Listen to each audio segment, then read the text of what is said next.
Yo, what is up guys, it's your girl Bex and welcome back to the race rundown following on from the Monaco 2026 Grand Prix. Hello everyone, we are back and it is yet another race of people forgetting how to drive. Let's get into it, shall we? Bortoletto from the pit lane, not having much luck for him this season. However, there is one person who is having chef's kiss and maximum amount of luck so far this season, and that is Kimi Antonelli with his fourth pole so far of the season and the youngest ever world championship leader. Do not forget that, ladies and gentlemen. The 1000th Grand Prix for McLaren this past weekend. However, only one made it across the finish line, with Monaco being on the calendar since 1950. We all know how I feel about Monaco. However, this time round, it was exciting for potentially all the wrong reasons. So, ladies and gentlemen, let's get it started. Max stalled on the grid at the beginning of the race. He is out. Russell then noted for a false start with no further investigation. So we had drama straight off the bat. Perez with a drive-through penalty for a false start, and Bottas out because he needed to cool the car. Hadjar is struggling with the car during his ongoing battle with George Russell, having no first gear and engine braking issues, with not a great week for Red Bull overall. Norris obviously struggling, as we all know. He was later out of the race due to needing to retire the car for the second time. It's getting real depressing for the world champion and for all McLaren fans. This game real depressing. It was very short-lived by the looks of it, ladies and gents. I don't want to speak too soon, but it is sure looking very short-lived. This car here probably has more pace than Norris's McLaren right now, which makes me really sad. So George is trying really hard with the battle with Hadjar. However, he is staying ahead at this point in time. Lewis speeding in the pit lane, 5-second penalty. Lando with power unit issues once again, and Russell being investigated for speeding in the pit lane. I'm not going to go over how many pit lane penalties there were this weekend because there were a lot, but just know near enough every single driver got a penalty at some point. So Behrman then out. Lando got full power but wasn't fully fixed. As we know, he obviously retired. Franco Colapinto speeding in the pit lane. Lance Stroll gaining an advantage. Shock, it's the only way he can get points. Moving on. Lando dropping back, keeping George at bay in order to help Oscar. One of us needed to get points. That's all I have to say on that. Gasly speeding in the pit lane. Then another penalty for Oscar speeding in the pit lane. So when we thought, the old McLaren girlies, and just when we thought it couldn't get any freaking worse, it did. So Kimi told then not to do the fastest lap and ignored him completely. Ignored our guy Bono completely and just kept doing fastest laps, which was kind of a kick in the face. But we move. Stroll crashes and causes a safety car. Again, it's the only way he gets his name in the headlines is if he crashes. Other than that, he's just kind of there. I don't know what else you want me to say. And Hamilton serves his penalty going into the pits. Leclerc is in as well with the double stack. Leclerc comes in as well. Kimi goes into the pits and the left rear is slow, but however, he still comes out in front.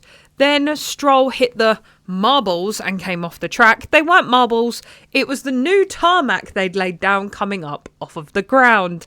Love that. Lap 62, Stroll, Norris, Behrman, Bottas, Verstappen, all out. Charles Leclerc not happy at this point in time. Little did he know that this was only the beginning of the end for his race. Russell did not serve a penalty and gets another penalty after he was told to stay out.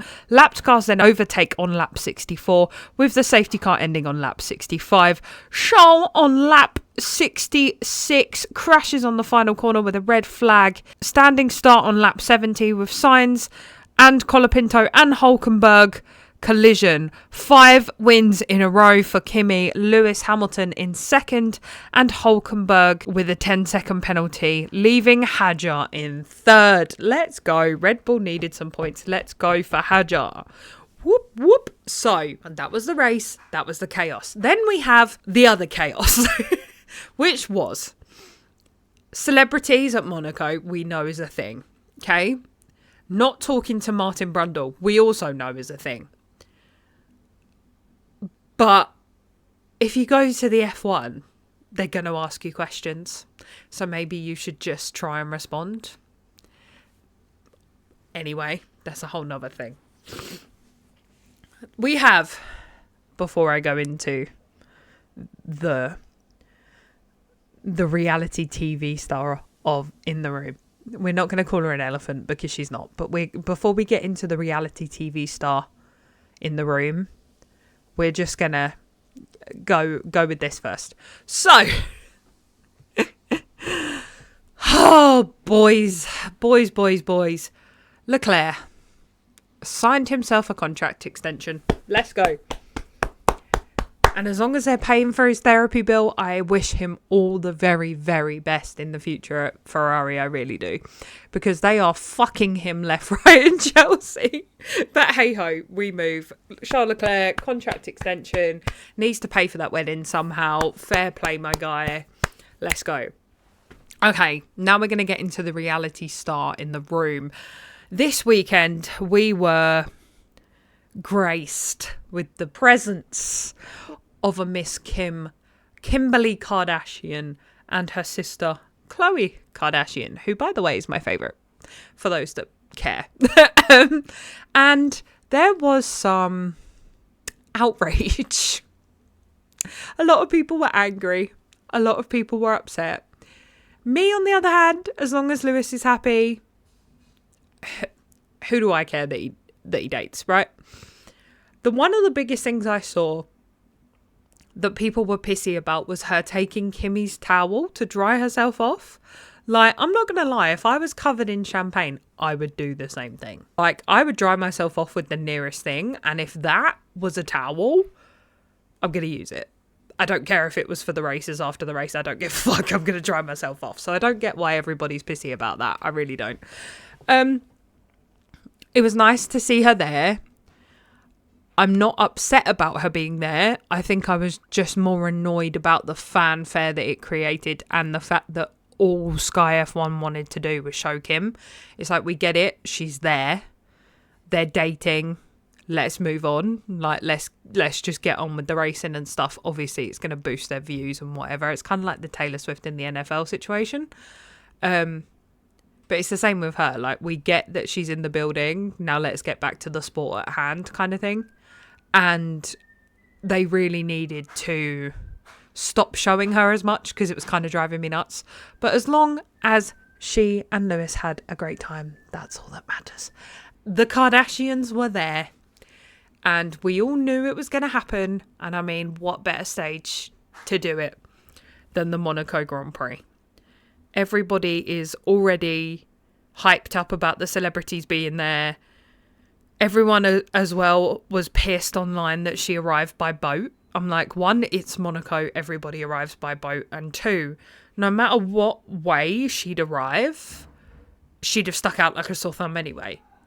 Because she is Kim Kardashian. Like, all cameras are going to be on her anyway, whether you love her or not. She's a fucking A-list celebrity. If she rocks up, everybody's going to know who she is. Do you know what I mean? There's people on the planet that might not have ever even watched the show and still knows who she is. So what are we going to do? Just ban her from the sport completely? Like, we're not going to do that. You know what I'm saying? We're not going to ban her from the sport completely because we can't. One, she's dating the GOAT. Him and Max are technically goated, but whatever. She's dating one of the biggest stars in the sport. We can't tell her to fuck off. Like, sorry guys, but she's here to stay. Like, as long as they're together, she will be around. And that's okay. We had it back when he was dating Nicole Scherzinger and everyone was fine with it.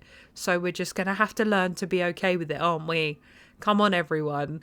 Who Lewis Hamilton is dating is none of our fucking business. Even if you're Team LH, it's none of our fucking business. Do I find it strange that he's dating one of the most public people when he wants to be private? Yeah, I find it strange. But at the same time, as long as he's happy, who cares? You know what I'm saying? As long as he's happy, who fucking cares? Nobody cares. No one should care. You know what I'm saying? Next week, we are being graced with the Barcelona GP. I'm excited, ladies and gentlemen. I'm excited. Let's see if Kimi can maintain his lead, and let's see what happens, shall we? Let's see if they all remember how to drive once again. So until next week in Barcelona, ladies and gentlemen, I've been your girl Bex. This has been the Race Rundown, and I'll catch you in the next one. Peace.